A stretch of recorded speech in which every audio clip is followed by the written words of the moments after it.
ഒരു ഗൃഹത്തിൻ്റെ ഹൃദയഭാഗമായി കണക്കാക്കുന്നത് അടുക്കളയാണ്. അടുക്കളയ്ക്ക് മറ്റൊരു പ്രത്യേകത കൂടിയുണ്ട്. ലക്ഷ്മി ദേവിയുടെ വാസസ്ഥലം കൂടിയാണ് അടുക്കള. നമ്മൾ ഏറ്റവും വൃത്തിയിലും വെടുപ്പിലും ശുദ്ധിയിലും കൊണ്ട് നടക്കേണ്ട ഒരു സ്ഥലം കൂടിയാണ് അടുക്കള. നമ്മളുടെ ഗൃഹത്തിലെ അടുക്കള വൃത്തിയായിരിക്കുന്നിടത്തോളം കാലം നമുക്ക് ആ കുടുംബത്തിൽ വസിക്കുന്ന ആളുകൾക്ക് മാനസികവും ശാരീരികപരമായ ആരോഗ്യം നിലനിർത്താൻ സാധിക്കുന്നു. അതുപോലെ തന്നെ ഹൈന്ദവ വിശ്വാസപ്രകാരം ചില സ്ത്രീകളിൽ ലക്ഷ്മി ദേവിയുടെയും അന്നപൂർണേശ്വരിയുടെയും ചൈതന്യം കൂടുതലായിരിക്കും.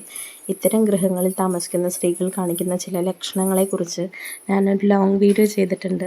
അപ്പോൾ അത്തരത്തിൽ അന്നപൂർണേശ്വരിയുടെയും അതുപോലെ തന്നെ മഹാലക്ഷ്മിയുടെയും ചൈതന്യമുള്ള സ്ത്രീകളെ ഒരു കാരണവശാലും നിങ്ങൾ വേദനിപ്പിക്കരുത്.